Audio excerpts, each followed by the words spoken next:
This is what the stock market was once like. A large room with monitors on the wall, showing continually changing columns of numbers.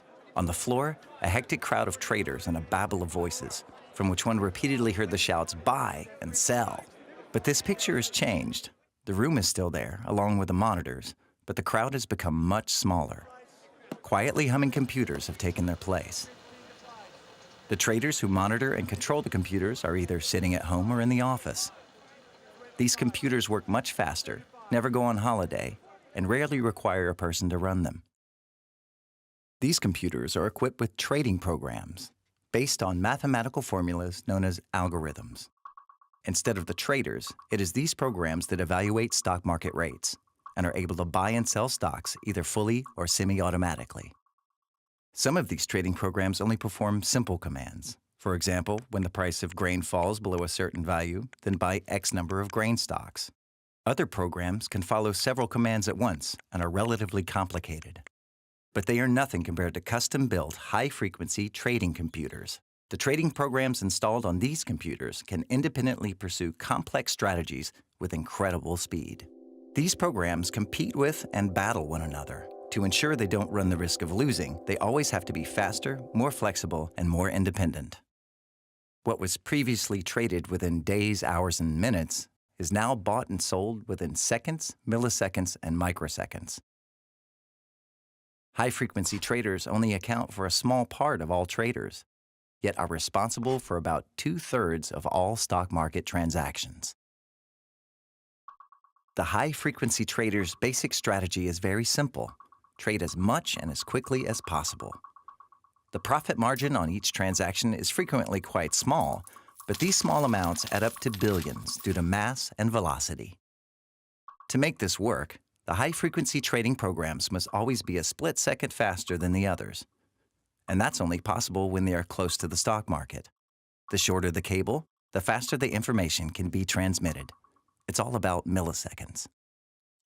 For example, the buying price of a certain commodity rises minimally. Since the high-frequency trading programs can process this information before other trading programs, they have the opportunity to be the first to respond to the price trend. Before the trend ends, the commodity stocks are sold again, at a minimum profit per share.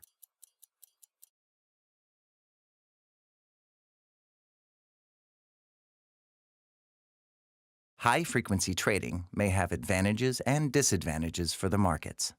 Many market researchers believe that high-frequency trading increases so-called liquidity. A market has a high level of liquidity when a trading partner can be found for every offer. However, high-frequency traders work especially well in markets that are already highly liquid. What's more, they are not obliged to always act as trading partners. In a crisis situation, when they are most required, high-frequency traders pull back from the market and this benefit is lost. Some also think that high-frequency trading facilitates pricing while reducing price volatility. However, these assertions are highly controversial, as some high-frequency trading mechanisms have the opposite effect. Disadvantages include the fact that normal traders cannot match the speed of the high-frequency traders, because firstly, not everyone can afford to rent space close to the market, and secondly, they cannot always pay for the specially programmed high-frequency trading algorithms. Due to more direct proximity to the stock market, the high-frequency traders have a clear information edge. This means that all classic dealers lose out to high-frequency trading. Effectively, every classic trader not only pays the explicit exchange fees, but also an implicit fee for high-frequency trading, because this type of trading is interposed between most stock market transactions. Another drawback is that the novel high speed and the lack of regulation are often exploited by high-frequency traders to manipulate the markets and deceive other market participants. One example here: it is difficult and costly to continually stay one step ahead. Instead, it is easier to slow down all other market participants. This happens through so-called quote stuffing. In this scenario, a trading program makes thousands of small, unimportant offers, thereby producing a flood of information. In filtering out the unimportant information, other programs lose valuable milliseconds and respond too late to the interesting offers. Another manipulation technique is called spoofing. For example, a trading program will generate a number of overpriced purchase offers. Thanks to the extreme speed, these overpriced offers can be canceled immediately before anyone purchases them.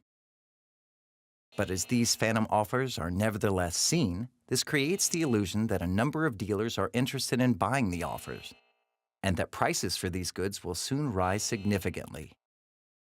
Other traders react to this illusion, ensuring that the price actually does rise.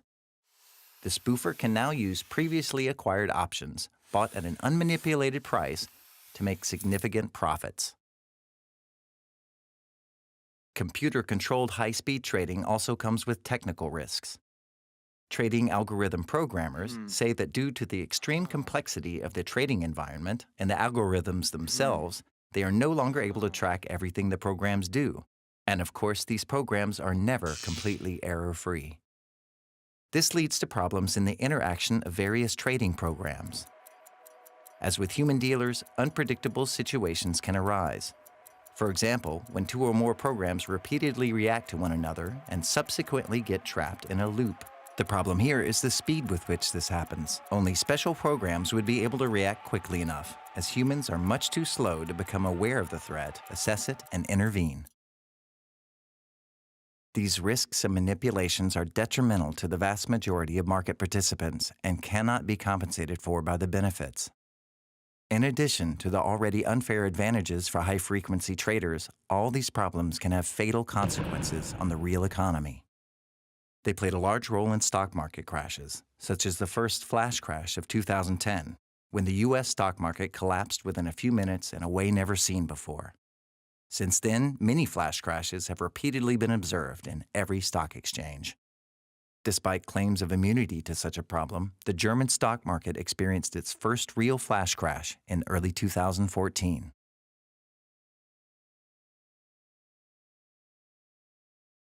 Unfortunately, technical progress with computerized trading has led to a wide range of risks and possibilities of manipulation, which are predominantly exploited by high-frequency traders.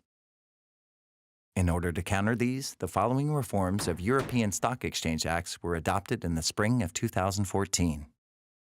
The introduction of automated trading stops. If flash crashes occur, trading will be interrupted briefly. Flash crashes cannot be prevented like this, but the damages can at least be limited. The increase of the so-called tick size. This is the minimum amount by which a market price can change.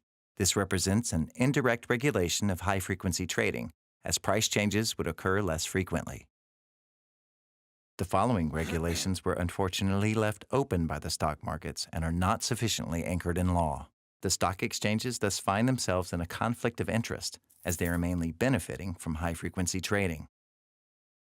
To begin with, the stock markets are being directed to make privileged electronic connections to stock exchange computers fair and transparent for all market participants.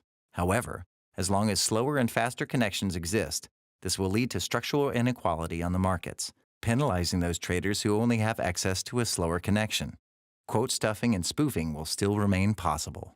Privileged connections to exchange computers, so-called co-locations, should be eliminated in order to restore equal opportunities for all market participants. Likewise, stock exchange operators have unfortunately only been asked, but are not obliged, to prevent the mass occurrence of phantom offers. There are two options for dealing with this, either by introducing limits on offer cancellations or introducing a minimum holding period for offers. The European Parliament has proposed 500 milliseconds as the minimum retention period, but unfortunately was unsuccessful in this initiative. Embedding one of these options in law would be especially advantageous, as it would stringently prevent quote stuffing and, in particular, spoofing, while also promoting equal opportunities for all market participants, facilitating pricing, and preventing flash crashes. Lastly, there are two further ways to regulate high-frequency trading.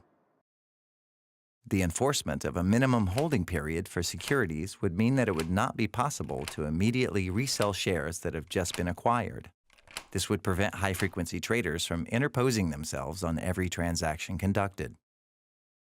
Ultimately, the introduction of the much-vaunted financial transaction tax would make high-frequency trading less lucrative and, in all likelihood, offset the social losses on the financial markets through tax revenues.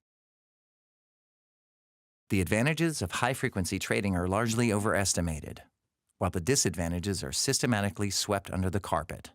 It's not about preventing computer-assisted trading, but rather preventing extreme forms of trading that are harmful to society. To ensure that innovations and technical developments on the financial markets are not abused, we should ensure that they are accompanied by the appropriate legislative reforms.